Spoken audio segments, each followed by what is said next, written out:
So I have a question for you. Without judgment, being honest, what level of procrastinator are you currently? What level of procrastinator are you? 1 is you never procrastinate. 9 is you always procrastinate. And 10 is you're procrastinating actually answering this question right now.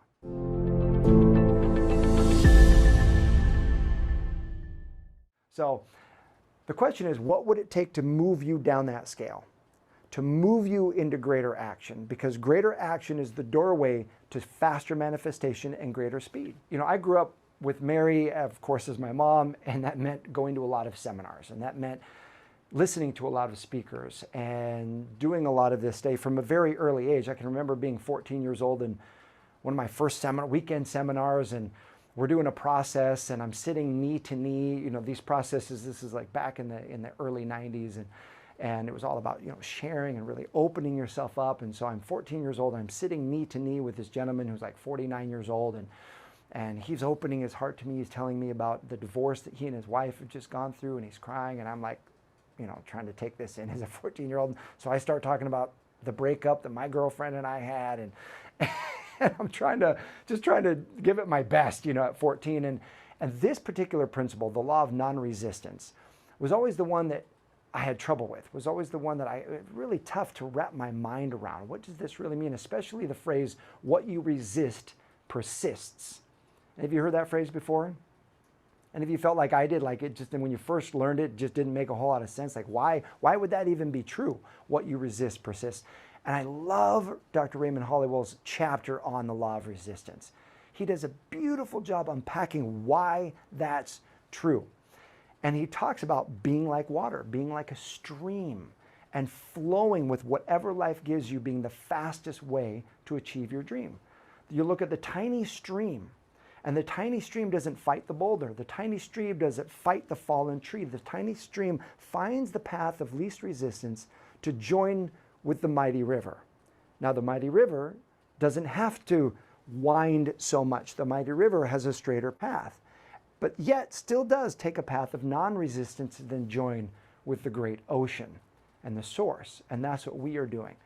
So Raymond writes this on page 122. If we go through life fighting, opposing, resisting, arguing, we lose sight of our real objective.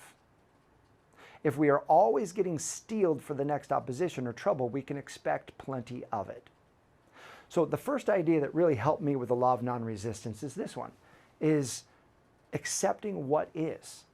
That whatever comes your way, there are things that happen that we don't want to have happen. There are health issues that come up that we would rather change, but they are what they are. We can't change them. When you find that there's something in your life that you can't change, someone betrays you in a relationship, someone breaks up with you, something happens in your business, somebody leaves, a key team member leaves, or you're building your business and something goes wrong and something happens where you don't want it. The average human being resists that situation. The average human being steels themselves, as Dr. Hollywell is talking about, saying, I don't want this, I want to change this.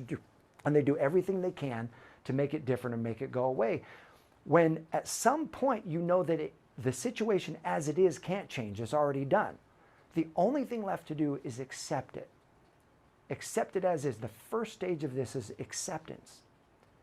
Say, okay, it is what it is. It doesn't mean you like it. It doesn't mean you don't want something different. But the place that all change begins is accepting. When COVID first hit in March of 2020, we run a business where we generate 70% of the revenue. How we feed the families of all the team members that we have, 70% of that revenue is generated through live in-person events. And in a matter of 2 weeks, we're told you can't have any more live in-person events. Now, I'm very grateful to be working in a company that practices these principles, because we had two options in that moment. There's, you know, the part of me that is in shock and is, are you kidding me? And says, no, that can't be real. Let's just wait it out. Let's be in resistance to this and see if we, maybe 4 months from now, we can get back together and do live events. Maybe, so, you know, maybe this is going to go away, or be in resistance or want to push it away. But practicing this law of non-resistance meant that we have to accept what is and flow with it and say, okay, if this is what is, then how can we move with it? How can we not be in resistance to it? Dr. Harlowell says, if we are always getting steeled for the next opposition or trouble, we can expect plenty of it. In other words, if we're arguing or fighting or against or afraid of what might come or angry about what happened, we can expect plenty of that. Why? Well, when you study the law of vibration, you know it's because like attracts like.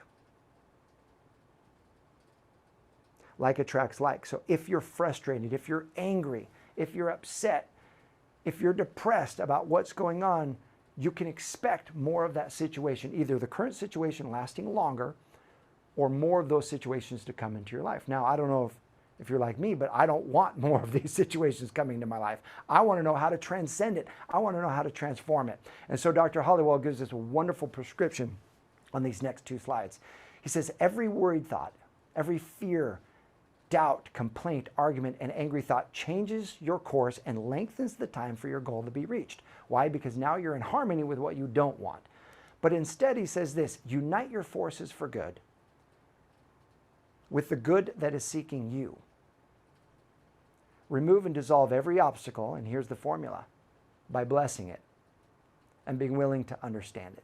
So for me, that's the way that I tend to look for and bless what I might be in resistance to, is to say, okay, it is what it is. COVID's hit, we can't have live events.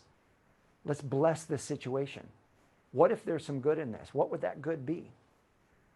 Nobody at that time knew how to do these virtual events. Nobody at that time had gotten very far in figuring out how to do events where people could interact and people could get into breakout groups and we could tie Zoom rooms together on the scale of hundreds or thousands of people. Very few people were doing that. And so we began to open up to the possibility, what if there was someone who knew how to do that we could partner with? We found that person.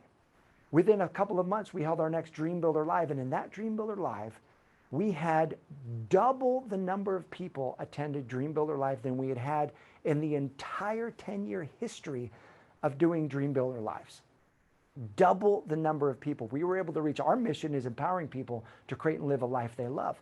We were able to impact twice the number of people, and I'll never forget, there was a gentleman in India who at the end of the 3 days got brought up to screen. We were doing a Q&A and Mary was doing laser coaching, and he was on his cell phone from India, and he said, Mary, I just want you to see something. And he walked over to his wall, and there was a vision board that he had had up for years to attend a Mary Morrissey event, but he didn't have the money to fly from India to the United States. And there was Mary Morrissey's picture and his picture, and he said, my dream was to attend an event and ask you a question. And here I am at a DreamBuilder Live.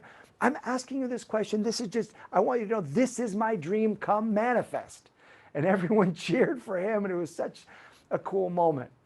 And not only was that event the biggest impact that we had ever generated in terms of lives touched around the globe, we would have never been able to come into that man's life and serve him in that way without this experience being brought into our lives.